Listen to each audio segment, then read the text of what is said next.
അച്ഛനോട് ക്ഷമിക്കണം. ഞാനൊന്നും അറിയാതെ. മോളെ, നിന്റെ ഭാഗമായിരുന്നു ശരി.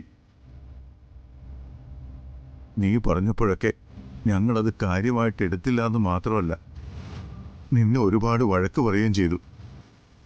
അതൊക്കെ വിട്ടേക്കച്ചാ. സച്ചേനെ കൂട്ടി വരാമെന്ന് പറഞ്ഞു പോയി. എനിക്ക് വഴിയിലുടനീളം ഈശ്വരൻ കൂടെ ഉണ്ടായിരുന്നു. നമുക്ക് ബാക്കിയെല്ലാം നമ്മുടെ വീട്ടിൽ ചെന്നിട്ട് പറയാം. ഇവിടെ വെച്ച് തീർപ്പാക്കേണ്ട മറ്റൊരു വലിയ കാര്യമുണ്ട്.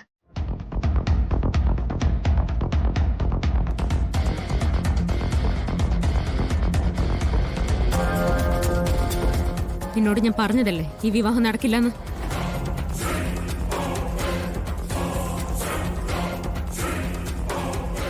നീ ഈ നാട്ടിലേക്ക് വന്നത് മുതലുള്ള കാര്യങ്ങൾ നീ പറയൂ അതോ ഞാൻ പറയണോ?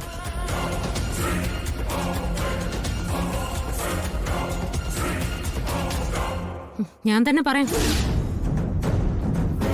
അതിലാദ്യത്തേത് നിന്റെ പേര് തന്നെയാ.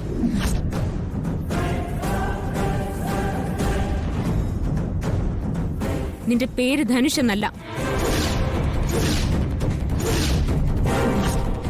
എന്താ ശരിയല്ലേ? അർച്ചന ചോദിക്കുന്ന ചോദ്യങ്ങൾക്ക് വ്യക്തമായ ഉത്തരം മര്യാദയ്ക്ക് പറഞ്ഞോളൂ നീ. അല്ലെങ്കിൽ ഞാൻ നിന്നെ ഇവിടിട്ട് തല്ലും. മര്യാദയ്ക്ക് നീ പറഞ്ഞോ.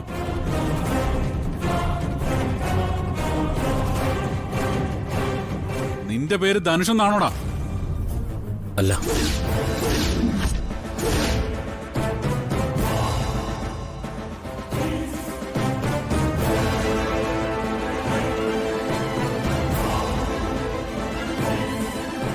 എന്തൊക്കെയായി പറയുന്നേ?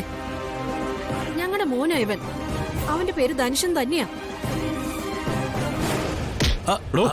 സത്യം പറ, താനിവന്റെ അച്ഛനാണോ? പറയാൻ. അല്ല.